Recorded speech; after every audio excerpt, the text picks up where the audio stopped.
Hello, I'm Frances Deegan Horowitz, President of the City University Graduate Center. Welcome to Women, a series of programs for and about us. I'm delighted and honored neurobiologist Mari Filbin is able to join us. Equally at home in a laboratory as well as a classroom, Dr. Filbin is Distinguished Professor of Biology at CUNY's Hunter's College. The focus of her attention, learning why some molecules inhibit the regeneration of nerve axons after an injury. The answers provide hope for patients with spinal cord injuries. Welcome. Thank you. Thank you. You actually grew up in Ireland. Where? I did. I grew up in Northern Ireland in a little town about 20 miles from Belfast. I grew up at the height of what we call the Troubles, when there was a lot of unrest and fighting, bombs going off, people being shot. So it was a real relief to escape, really, those times and go to university. I went to university then in England. To the university in Bath? The University of Bath, yes, which is a beautiful place in the southwest of England. I did both my undergraduate and my graduate work at Bath, so I was there for quite a long time and loved it. And at what point did you decide biology was for you? I think when I was at high school, I decided neurobiology was for me because I remember being fascinated by the idea of two cells communicating, and a synapse is where they communicate to nerve cells, and thinking, this is how we think. There's something here at the molecular level that allows us to think. So I became very interested and enthralled with it from a very early age. And when you finished your work in Bath, you came to this country? Right. I came for 2 years, and that was in 1982, and I'm still here, for a postdoctoral fellowship. So first of all, I did 2 years at the University of Maryland, and then I moved to Johns Hopkins. And it was at Johns Hopkins that I sort of changed my field a little bit. I was actually started out as an insect neurobiologist. I worked on insects and their nervous system. When I moved to Johns Hopkins, I changed and became interested in myelination. For some of our viewers, what is myelination? So myelination, if you think of a nerve as an electrical cord, like an electrical cord, the nerve is insulated, and the insulating material is called myelin. And what that does is allows the signal to pass down the nerve very rapidly. And this myelin, if it's injured? Now, this is another aspect. So I started out being interested in how this myelin is formed. I then became interested in why do nerves not regenerate after they're injured. And as it turns out, when myelin is intact, it's a good thing, but when it's ruptured or disrupted, there are molecules in myelin that actually prevent axons from regenerating. And that's what my lab works on now. But evolutionarily, why would this be so? That's a good question, and one we don't have the answer for, but there's lots of speculation. So the idea is it's better not to regenerate than to regenerate incorrectly, to make the wrong connections. So it's a way of stopping bad connections from being made. We don't know why it evolved that way, but that's one of the reasons. The other speculation is that when myelin is formed, it's one of the last things during the development of the nervous system, and perhaps once the axons have found their correct connections, these inhibitors lock them in and stop them from sprouting aberrantly. Interesting. Yeah. And what is specifically the problem you're working on? Specifically, well, we are interested in many aspects of why nerves do not regenerate. We have identified one molecule that is present in myelin that's inhibitory for growth. We're interested in how it signals to tell the nerve not to grow. And more importantly, we're more interested in trying to overcome that inhibition. What can we do to make the nerve not see this molecule as an inhibitor? So if there is a spinal cord injury, for example, the myelin is broken. Right. And it does not knit back together naturally. No, not at all. It's not even, it's even more complicated than that, unfortunately. So what happens when a nerve in the central nervous system is injured? You have the myelin debris. The nerve tries to regenerate, regrow, and it comes in contact with these inhibitors that are strewn all over the injury site. So it stops growing. With time, not only do you have the myelin inhibitors, but you get a scar formed. And this scar forms both a physical barrier and it also has inhibitors to regeneration. So there are a number of things that are going on. Now, quite interestingly, the manipulations that we have identified that allow the nerve to grow through this inhibitory myelin may also allow it to grow through this scar formation. Explain that a little more. Okay. So what we've done is we have identified a mechanism whereby we can change the intrinsic growth capabilities of the nerve such that it doesn't recognize these inhibitors as inhibitory. It just grows right through them. And we do that by changing a molecule that's found in every cell in our body. If we elevate this molecule, it's called cyclic AMP, then the nerve no longer is inhibited by myelin and by the scar formation, and it will grow through this inhibitory environment. And does the myelin regrow itself? We're not there yet. Eventually it will have to. If you imagine it, to get a perfectly functioning nervous system after injury, you have to get the axon to regrow, the nerve to regrow. You have to give it direction to get it back to its correct destination. You have to induce it to make a synapse, a functional connection, providing its target is still there and it hasn't degenerated. And finally, when you've done all that, you have to remyelinate. You have to form myelin again.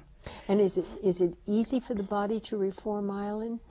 It's in the central nervous system, again, no. In the peripheral nervous system, it seems to remyelinate much more readily.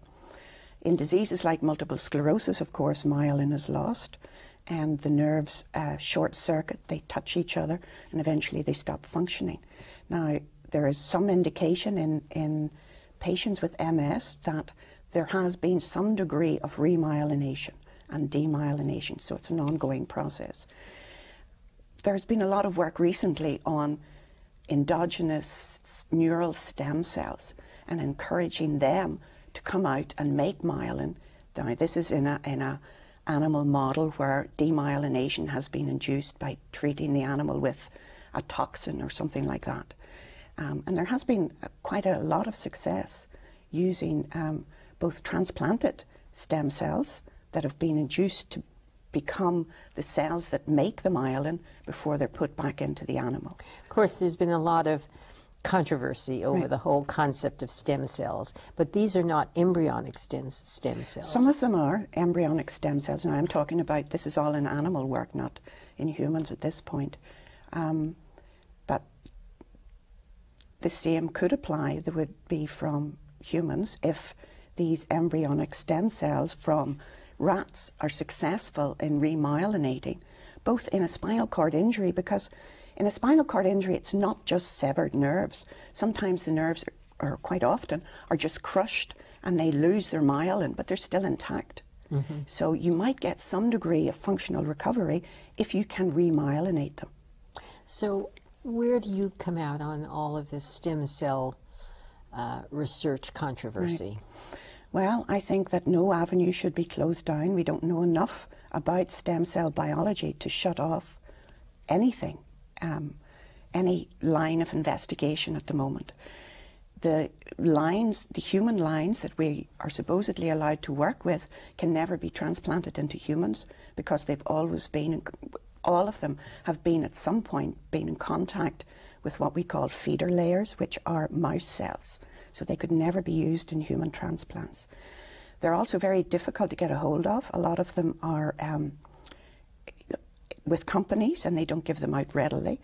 In addition, a lot of them have changed. They've been in culture for so long. And it's my belief that we constantly, continuously have to develop new embryonic stem cells to work with, and human ones as well. Because there are very big differences between working with rodents like mice and rat stem cells and human stem cells. Is this why people like Nancy Reagan and Christopher Reeves felt so strongly about opening this up? Right, absolutely. As I said, I mean, I don't believe stem cells are going to be the answer for everything, but we don't know enough about how useful they will be. We don't know enough about how they work. We don't know enough about how to manipulate them to close it down.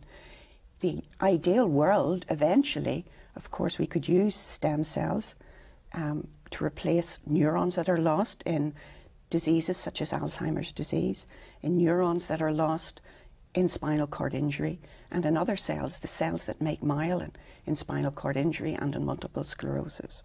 Do you understand why there's such strong feeling against using these techniques?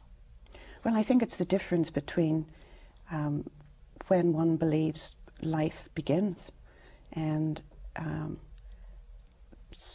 the opponents to stem cell research believe that once you have an embryo at whatever stage, be it only at two cell or 4 cell stage, a blastocyst, that has the potential to become a human being.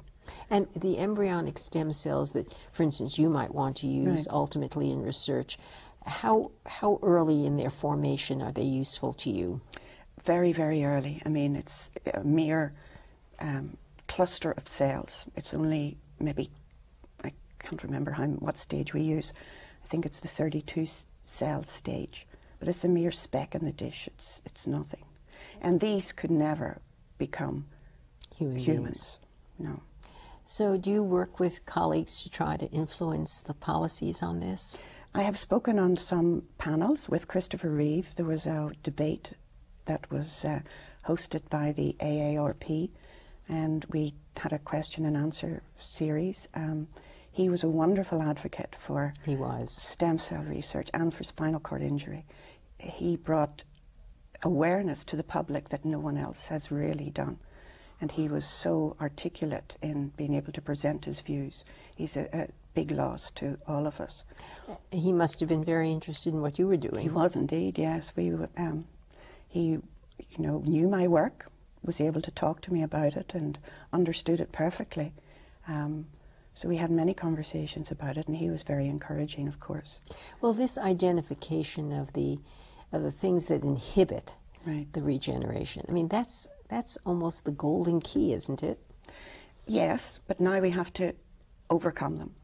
And not only that, but we've got the axons in animals to grow a short distance by blocking these inhibitors, by changing the intrinsic growth state of the nerve cell. Now we have to give them a boost and get them to grow a long distance. And is that boost going to be ultimately a drug? Could be, yes. Again, it could be a combination. I don't think that any one treatment is really going to be the complete answer to spinal cord injury. There are lots of different aspects, as I said. Maybe by trying to dissolve the glial scar, we can encourage more growth as well. We give an extra boost to the nerve cell just to get it to grow. We don't know what that is yet, but we're still looking. Let's talk a little bit about your being at Hunter College and a member of the doctoral faculty in biology with the Graduate Center. I think a lot of people would say, how come you haven't left? How come you haven't gone to MIT or Harvard or one of the big schools known for high-powered biological research? What's kept you here? I've been successful, and Hunter has really nourished me and my work. I don't think I would have been as successful in one of the big schools. At Hunter, I did most of my work, nearly all of it, with graduate students, whereas at Harvard and Columbia and places like that, most of the research is done with postdoctoral fellows. What's the difference? Well, a postdoctoral fellow is a graduate. They've already received their PhD and they're further along in their training, and they do a postdoctoral training for maybe, it used to be 2 years, but now it's 4 years before they go on and get their own independent position. So they're more experienced, and they... Wouldn't that make it easier? It can and it can't, but I had wonderful students. 14 students have graduated from my lab since I have been at Hunter. They've all been very successful. They've all gone on to do great things.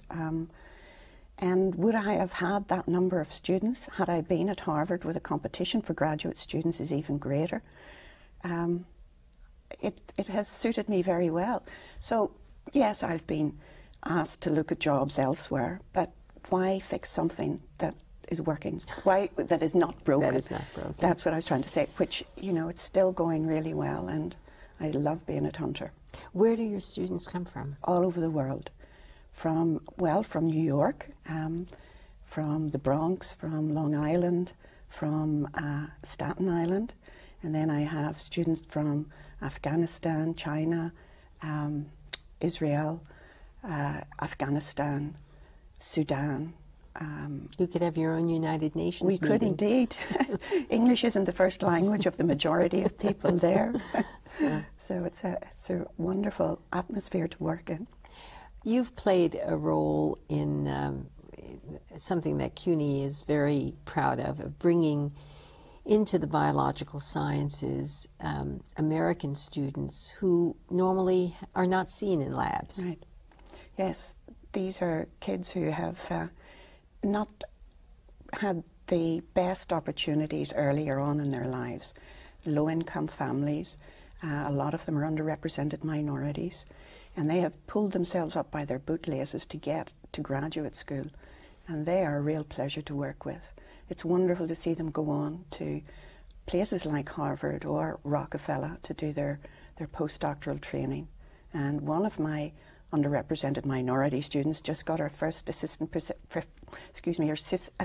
professorship at the University of California, so I'm very proud of her.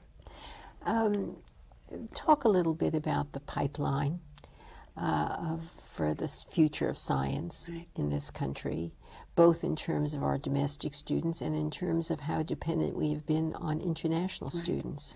I think from a point of view of just getting the research done, and we need to do the research, it's an underpaid job, and we have relied on foreigners both to do the research and to train them to send them back to their own countries from as far back as I can remember. That's why I came here in the first place.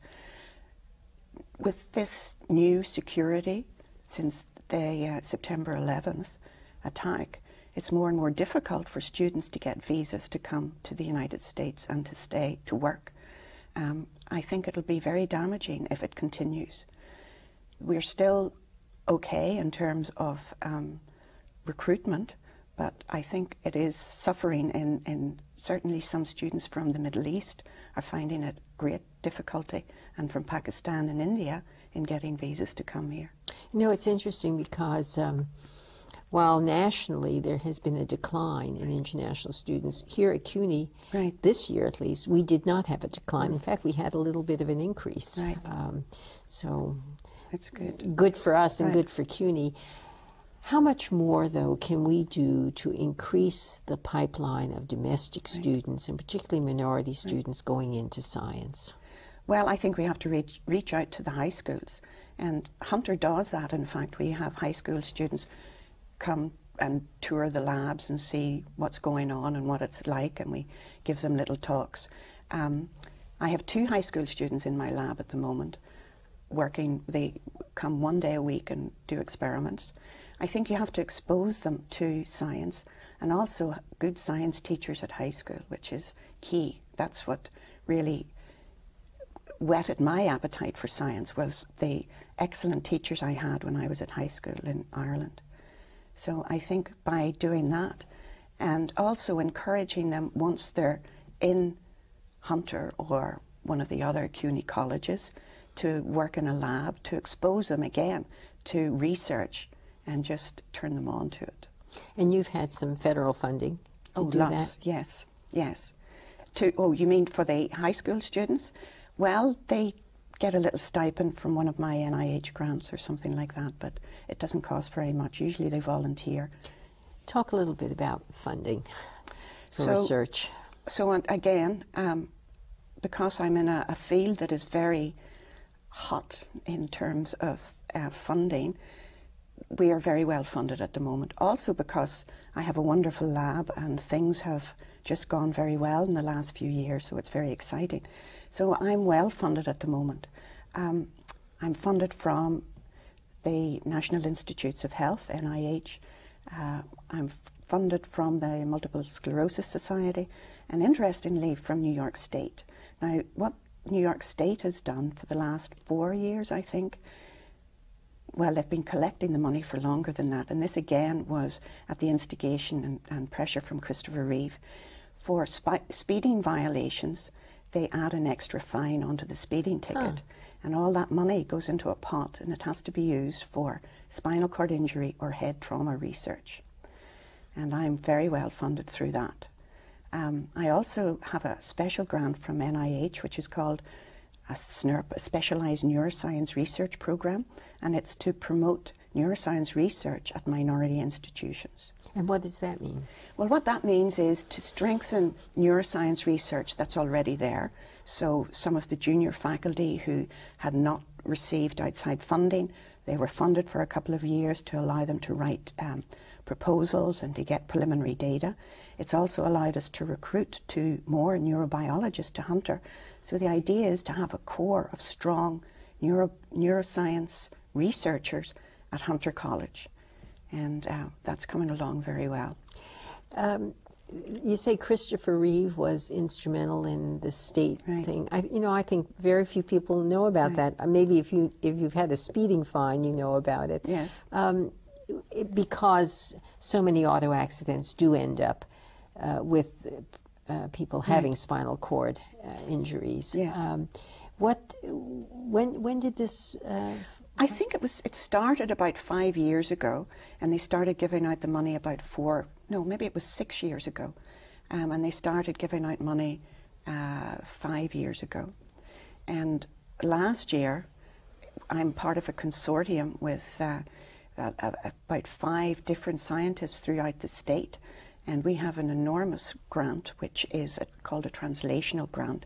It is to push the findings in the lab to the bedside, to the clinic. And that's in collaboration with Dr. Rajiv Ratan at the Burke Rehabilitation Institute in White Plains, and people at Columbia and at Cornell. So that's a lot of money. It's $3 million a year for 5 years. Oh, my goodness. So that's from the state again. And pushing the lab to the clinic, to the bedside, are we there yet? I'm a basic scientist. I'm not a clinician, but I've become more and more involved in looking at what is required for a clinical trial to go forward. And it's very difficult. The criteria that have to be met before you can go to the clinic, it's a learning experience for me. So are we there yet? I would not be surprised if there were some novel treatments for spinal cord injury in the clinic in the next 3 years. That's very encouraging. Yes. And this would be a drug? It would be a drug, yes. Or it could be an antibody, a molecule, a little peptide, which would perhaps block those inhibitors and allow them to regrow the axons. That would be it would be very exciting. Yes, if that would happened. be wonderful. What's your view about funding from the National Institutes of Health? Right. That budget was doubled for over 5 years, but it's slowing now. Yes, and the problem is it doubled, so there are twice as many grants that were funded, and they are all coming up for renewal, and there isn't as much money to fund them all again. So the pay level has dropped. About 3 years ago, NIH, in the section that I'm interested in, or where I get my funding, they were funding up to about the 28th percentile. That has dropped to 14 in the last year. So it's tougher and tougher to get funding from NIH. In addition, a lot of money is being not diverted, but now being used to study bioterrorism. But there's no extra money being put into the pot for all the other programs.